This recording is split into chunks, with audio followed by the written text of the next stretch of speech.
Welcome back again to the interview series of BeeWyzer. We have another expert interview today, and I'm extremely happy to say hi Henning von Issendorf.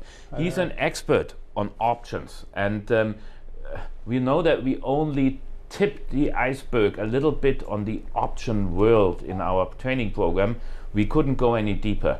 That's why I'm so happy that we can offer you more insight into this dimension with Henning today. And let me tell you why Henning is the best expert to talk to.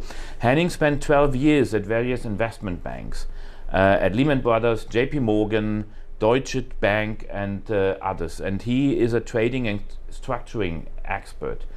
After a while, he decided that he would rather run his own business, so he started a boutique that does asset management, and one of the streams of this boutique is option trading in a specific way. So my first question obviously would be to Henning, besides just hedging or betting on a specific asset, what else is out there? What can you do with options that normal investors usually don't do? What else? I would actually start with saying you can do almost everything with options. Okay. That's the funny thing. It's now I'll take a step back. When I started in the industry, one of the first things my head of trading asked me, said, Henning, tell me what the similarity is between an option and a stock. And I scratched my head and said, like, I don't know. Wasn't that smart at the time. And he said, well, it's very easy. A stock is an option on the future earnings of a company struck by the fixed income. And so this is an option, and everything in financial markets are either you can either look at an option or as an option, or you can construct with options. Okay. So you can also go the other way around. You could construct or replicate credit as an example by using options and interest rate derivatives. This has been proven by Nobel Prize winning papers like the one from Robert Merton. So read about that one. So I did take a step back. Sorry. I just want to take the generic view. Options you can use for almost for everything. Okay. Give me your precise question again. Okay.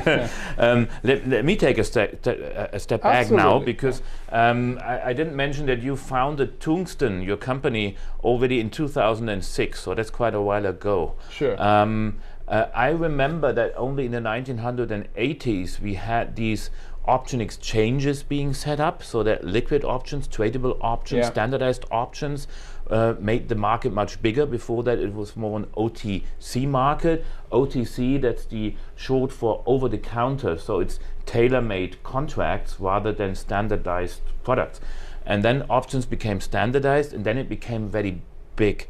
And 2006, when you started, looking back from now, what has changed ever since in the option market? And then I come back with my first question. Okay, it's been a market which has had enormous pockets of arbitrage opportunities when it was young. Okay. Yeah, because it's an emerging market, so pricing was still a difficult topic. Okay. Which means that someone who had a pricing advantage could reap very nice many benefits, benefits out of that. Okay. And that market is just emerged, become big and liquid. But let me give you one example.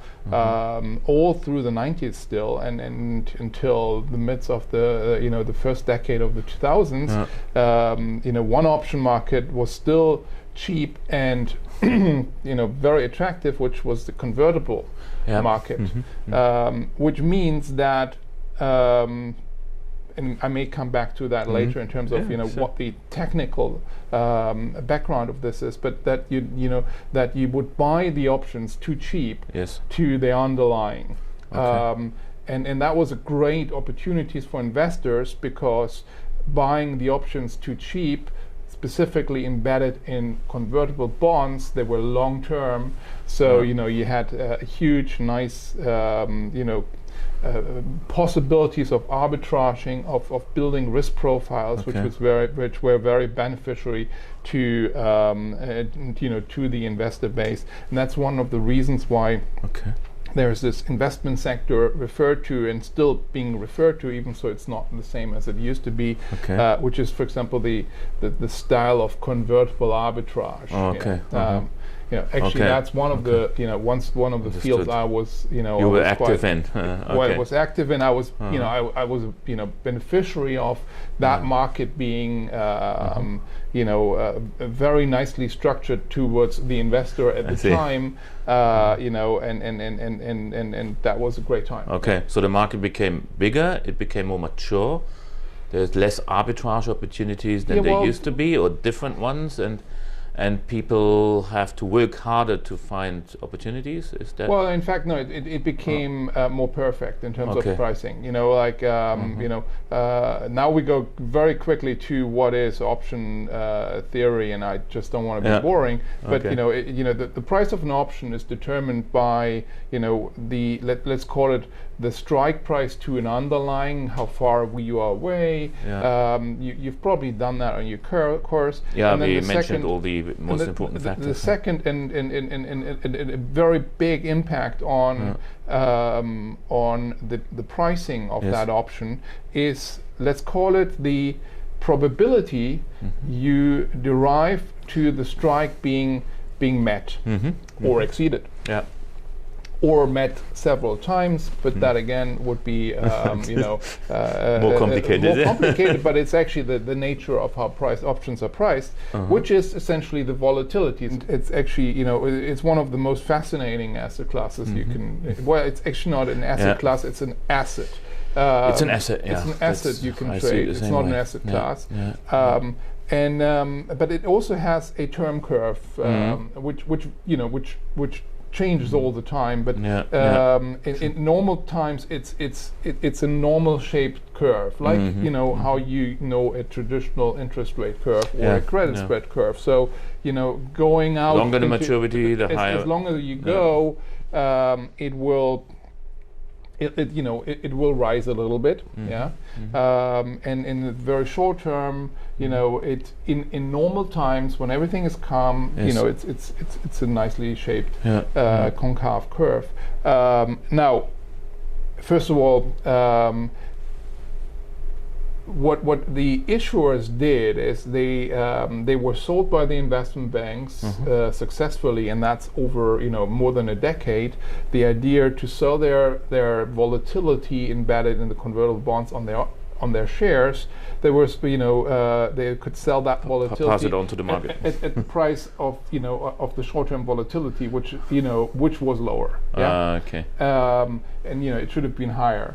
So the true volatility curve was actually like this. And that was a great opportunity because you could use that very cheap long-term structurally existing volatility to do a lot of things, with options, with convertible bonds, because a convertible bond is nothing else than a bond. It's an embedded option, and an embedded option, which you could extract out of the convertible bond. And because I was thinking about this covered call thing. I mean, and you guys said at the outside, you talk to a lot of families, you talk to a lot of people, who may come from families and be related to companies. There is a situation maybe very different, because you like naturally some of these families are involved with a with a listed company. That's the best case, at least in what we're referring to. You can trade, because you can trade that, and in a lot of cases. This is a by nature, and by virtue as well, it's a very concentrated risk position for the person, for the family whatever. And now, it's not a no-brainer, but it's a good thing to then sit down and think about this and strategically make some kind of a plan and and think about, can I reap more out of that, and probably transfer some of my risk that way, probably very smoothly into other pockets. Specifically, if the volatility on my underlying company may even be very high, because then I can really reap a lot of this out. And I give you two examples. One, I can't really mention the family, but I've been involved with one family for a long time. I know. And they've been doing this since we basically first came together in 2005 or 6, and it's been fantastic for them. It's a great stock, actually, and the stock has some volatility, but it's not range bound so much that it ever broke out that that even it had such an impact. But it did make some fantastic additional returns. So now when I convinced that family to do this, I looked at the German landscape, and I said, who else, should we go and talk to and say, look, do this, who else needs this? It needs this actually badly. And the family, then I came to, and I spotted, or the person who I spotted, and I don't know if I can openly tell this, and then maybe you have to cut this out again. But it was Mrs. Schickedans at the time. And I had contact with her when I was at JP Morgan. I was flown in to meet her for some strategic talks, because they want to have a German there, blah blah blah. And so I called basically, and I had even a meeting with them, because I said, look, you've just injected more capital into your company. It's kind making of your risk position even bigger. On a levered basis. It was all but your stock actually has done much better than I would even expect. But I don't want to comment this. But what is fantastic, your volatility is trading so high. You may have an opportunity to sell, to smooth out and take some extra return in, and specifically, or most importantly, to transfer some of your risk position. Absolutely. So that was basically, it's one of those examples. But you can do a lot more things. You can do a lot more things. There's so many things you can do with options. Let me just wrap that up. I'm here to ask questions, but I want to just package this a little bit. There's two things that I want to focus on. One is volatility. As we point out in our training program, it's the most important determining factor for the price of options. Always watch out when you're offered financial products, the implicit volatility of the product, and compare it to the real volatility out there in the market. Get some help if you can calculate that. There's many experts out there who do this for you, because that's often where the juicy stuff is in, where banks earn a lot of money or you pay too much. And the other thing is that options are not just there for your private finance side, they could also be helpful for your corporate side, as Henning just pointed out.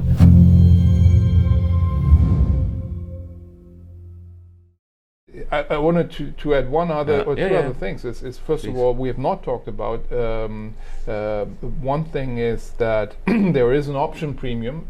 We have not touched on this at all yet, but there is a structural option premium you can still detect, find, and actually extract in the option market. It's not easy, and it's and if you go into financial math, you will only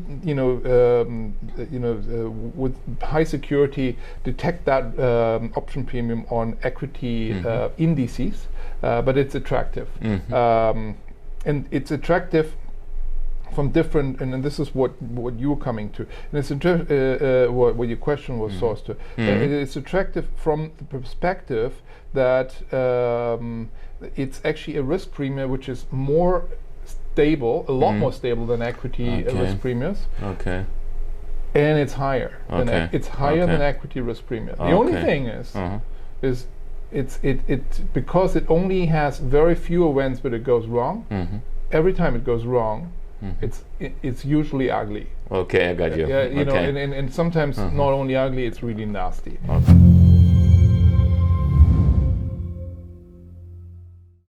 So Henning, you just focused a lot on tail risk. Can you just explain that briefly for those who haven't heard that before?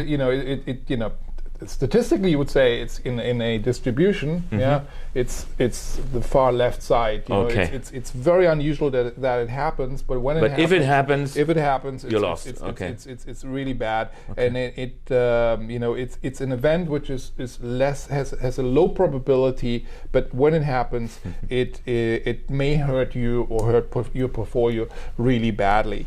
As we just were discussing before, I think the most important thing, if people think about using option strategies, is never do option strategies which rely on selling tail risk, because that actually looks beautiful, as I said, because you have that distribution for such a long time. That may go well, and actually if it's a far out of the money probability, it really may look like super stable, but it actually when it goes wrong, it collapses, and doesn't mean it's nasty. That's then usually detrimental, and means also you can't recover, because the most important thing, and we've not talked about this as well, about volatility, trading volatility, using volatility. One of the other things which is so important is to always keep in mind volatility is mean reverting. So it's the only asset in the financial market which strictly reverts back to its mean. If you keep that in mind, you can use that way. And if you construct also carry strategies using options, you may do in a way that you can you can always recover if your risk profile is correct. So if it doesn't mean you get nervous, or you cut, or you have to cut, or you get cut out. So that's basically what it is. Whatever option strategy you do, we always advocate you do limited risk, and you have a risk profile which really suits you, that's it, because options are attractive, but you can't do everything. We haven't talked about leverage. I know there's many issues we haven't covered yet. The broad media always talks about leverage and how private investors in the U.S. use options. I think usually very inefficient. That's not what actually brings you a lot of value, but I don't want to stretch time. No, but I thank you, because you just comforted me with all that I said in our training. You just backed me, because I always make the point that as a private investor, you should never ever have a short position that is uncovered, because then the loss potential is unlimited, and that may break your bone. And that relates pretty much to what Henning just said. And let me thank Henning for being with us. Maybe we couldn't understand every word that he said. It was very complicated, but the main message here is that options is a huge world out there. There's much more than you know and you see from the outside, and you have to be aware of that. And there is more to it than just financials. Options is also a little bit philosophy. So thank you for being with us, Henning. I'm so not with you, but it's a tool. It's a tool. It's no philosophy. It's a tool. It's something which enables you to do what you want to do. But the way you're sitting here and you reflect about options, you look like a philosopher also. No. Okay. Thank you. Okay. We don't agree on that one, but we are happy we had him with us. Henning von Issendorf, thank you for watching the BeeWyzer interview series. We'll be back soon.